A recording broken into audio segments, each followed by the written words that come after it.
Et non, désolée de te décevoir, tu n'as pas de talent, moi non plus, personne n'en a et c'est très bien comme ça.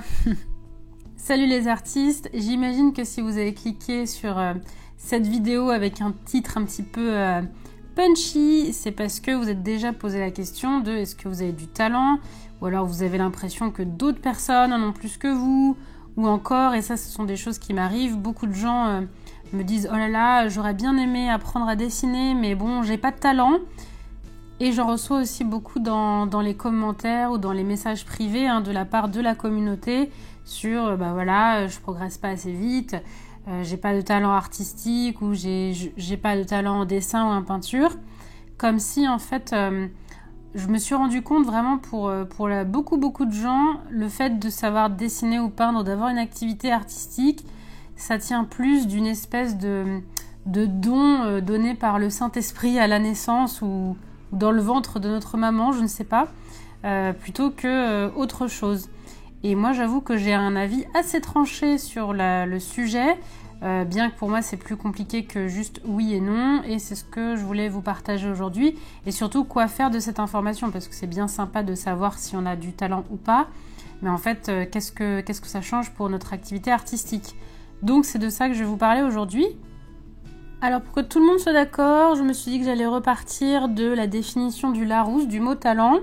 Et en fait, il y en a 3. La première, c'est aptitude particulière à faire quelque chose.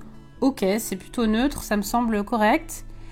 La troisième, c'est personne douée en telle activité. Bon là, c'est un peu flou parce que le terme de douance, pour moi, il n'est pas forcément très clair. Et là où je pense que c'est ce qui pose problème, c'est la troisième, enfin plutôt la deuxième là dans la liste définition, c'est capacité, don remarquable dans le domaine artistique littéraire. Et je pense qu'en fait, quand on parle de don, de talent, tout le monde pense que c'est ça, c'est que quelqu'un a un don remarquable, une aptitude naturelle à faire de l'art ou de la littérature, bref, un talent inné quoi. Alors déjà, je me souviens que même petite, moi, quand on me disait « Oh là là, elle a un talent en dessin, etc. » Même là, je trouvais ça bizarre, ce concept de talent, parce qu'en fait, je trouvais pas ça logique. C'est comme si certaines personnes étaient nées avec un talent pour le dessin, comme si on avait un gène pour ça, ou d'autres personnes ont un gène, genre tu vas être doué en ping-pong, ou alors un gène pour dire toi tu vas être doué en histoire-géographie. Je pense pas qu'il y ait des gènes de l'histoire-géo, du dessin, du ping-pong ou de n'importe quelle autre activité. Donc déjà, cette histoire de talent, ça semble pas très probable. Alors je ne dis pas qu'il n'y a pas d'aptitude particulière innée, ça on reviendra sur cette notion-là après, mais j'ai remarqué que ce soit dans l'art ou dans quoi que ce soit d'autre, par exemple quand tu dis quelqu'un que il a un don pour les sciences ou de quelqu'un qui il a un don pour l'art, je me suis rendu compte que la majorité des personnes qui disent ça, par exemple quand on dit cette personne est douée dans les sciences, ça va être une personne qui dit ça parce qu'elle se trouve elle-même pas très douée dans les sciences.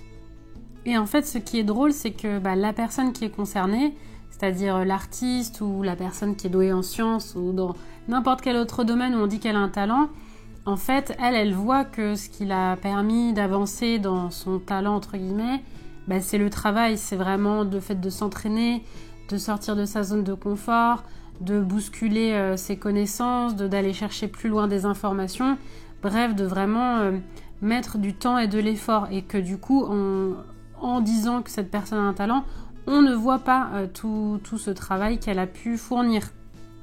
Et en fait, pour moi, le problème, il est surtout à ce niveau-là. C'est-à-dire que quand on dit d'une personne qu'elle a du talent, premièrement, je trouve que c'est un petit peu manquer de reconnaissance de tout son travail. Peut-être parce qu'on ne le voit pas, justement, parce qu'on se dit que c'est inné. Mais bon, ça peut être un peu frustrant pour la personne, vu les centaines et milliers d'heures qu'elle a pu passer pour travailler sur un domaine. Ça peut être aussi très décourageant pour la personne qui voit qu'il y a des artistes et qui se dit comme c'est un don naturel et que moi je l'ai pas, je n'y arriverai jamais. Et le troisième danger, et là c'est un petit peu plus subtil, c'est que je pense que pour beaucoup ça peut aussi être un peu ça va être dur ce que je vais dire, mais comme une excuse finalement pour ne pas faire quelque chose. Je m'explique. En fait, pour vous donner des exemples, depuis petite, il y a plein de gens qui me disent « Oh là là, tu dessines bien, t'as vraiment un talent, t'es né avec le don pour l'art, blablabla. » Et moi, je dis non, pas du tout. C'est juste que je dessine beaucoup, je regarde beaucoup de vidéos, je m'exerce, j'apprends des choses, etc. Et quand je dis aux personnes, quand elles me disent moi j'aurais trop aimé savoir aussi bien dessiner ou j'aimerais trop apprendre le dessin et que je leur dis vas-y, tu peux dessiner, t'as le droit comme tout le monde, cette personne me dit non, moi je n'y arriverai pas, j'ai pas de talent. Et en fait ce que j'entends moi, alors dites-moi si vous êtes d'accord ou pas, mais j'entends comme une peur de l'échec, c'est-à-dire si j'essaye, je risque de pas réussir. Or je trouve ça vraiment dommage parce que le fait de créer, l'objectif, c'est pas forcément de réussir, d'être doué, de montrer qu'on dessine bien, mais vraiment de se faire plaisir, de s'exprimer, d'apprendre à mieux se connaître, de se relaxer aussi. Enfin voilà, l'art, c'est quand même quelque chose d'extrêmement génial pour la confiance en soi et le bien-être. Et y mettre le biais de la réussite et du résultat, c'est quelque chose qu'on fait tous, mais c'est vrai que si on est juste mu par ça, eh bien c'est un petit peu dommage parce que ça rajoute de la pression sur une activité qui devrait juste nous faire plaisir. Donc voilà, quand je dis que tu n'as pas de talent, moi non plus, et personne, eh bien c'est tout simplement que personne n'est né avec un gène spécifique pour le dessin, avec une aptitude de naissance à savoir dessiner. Je dirais même le contraire, je pense qu'on est tous nés avec un talent créatif qui s'exprime certes différemment, mais je pense que ça c'est quelque chose d'intrinsèquement humain, c'est d'avoir cette capacité à être créatif, quel que soit le domaine. Il y en a, ça sera dans l'art, d'autres dans la cuisine, d'autres dans les sciences, peu importe, mais on est tous des créatifs. Et après pour le côté dessin et art, eh bien il y a une grosse partie, c'est du travail, c'est de l'entraînement, c'est du courage, de la confiance en soi, de la patience aussi, enfin c'est plus tout ça en fait. Donc pour moi ce mot talent, il fonctionne uniquement quand on parle juste d'une aptitude particulière d'une personne. Parce que comme je disais tout à l'heure, je pense pas qu'il y ait un talent pour le dessin de naissance.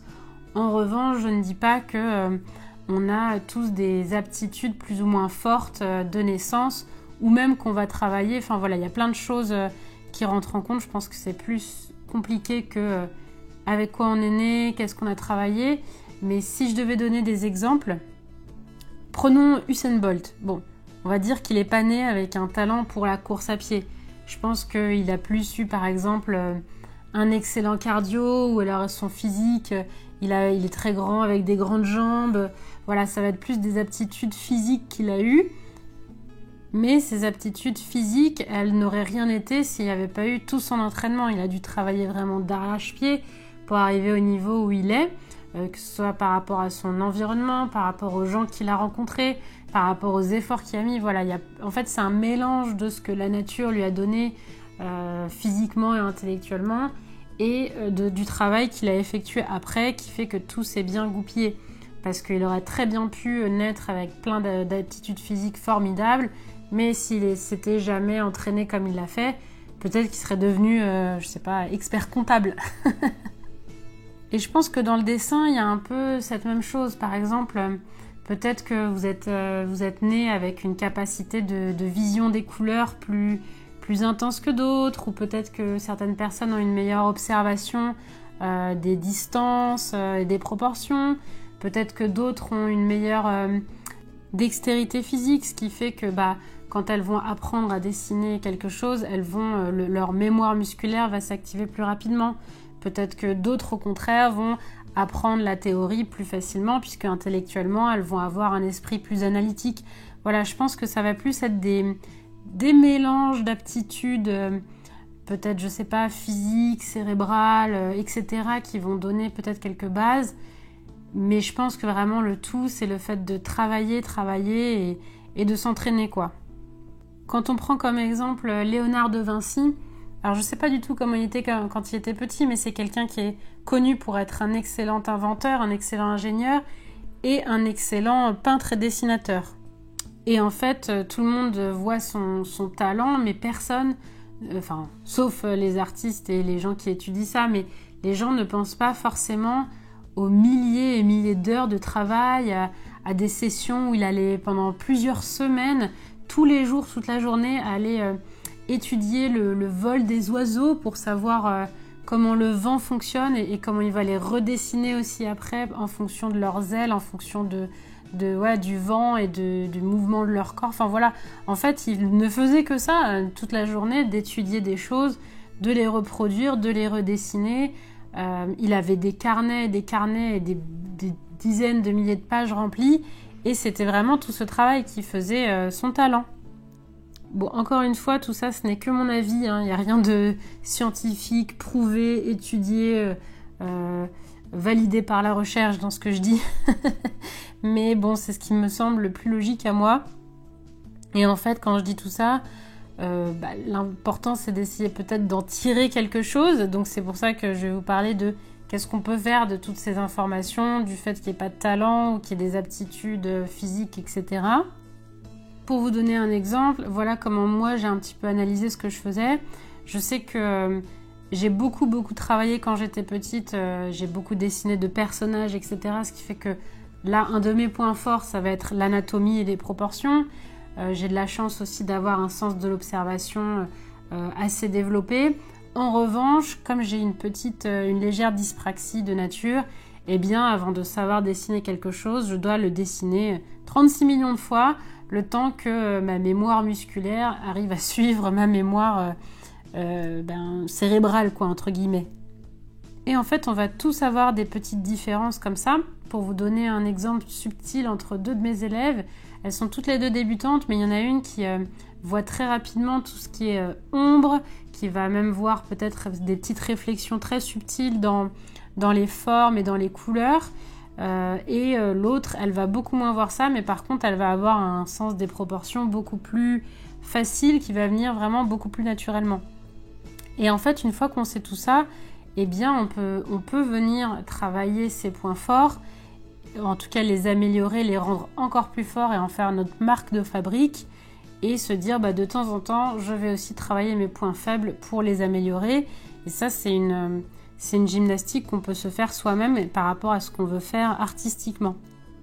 Et surtout, quand on n'y arrive pas, eh bien, ne surtout pas se dire que c'est parce qu'on est nul en dessin, que c'est parce qu'on n'a pas de talent et que de toute façon on ne deviendra jamais un artiste, parce que pour moi ça c'est du grand n'importe quoi. Je pense qu'il faut juste se rappeler à chaque fois quand on voit un artiste qu'on adore ou des gens qui sont très doués, que c'est des gens qui passent des heures et ça se trouve ça fait 10 ans de plus que nous qui sont dessus et que peut-être qu'ils dessinent 8 heures par jour, on ne sait pas. Mais voilà, faut surtout pas se comparer en disant qu'on n'a pas de talent et que eux si. Voilà, dites-moi en commentaire si vous êtes d'accord avec moi. Je vous laisse avec le final de cette petite illustration qui vient d'un exercice de Yann dans la Drawing Factory. C'était un exercice à la gouache mais que moi j'avais envie de remasteriser à l'aquarelle. Sur ce, je vous fais des bisous et je vous dis à la prochaine vidéo.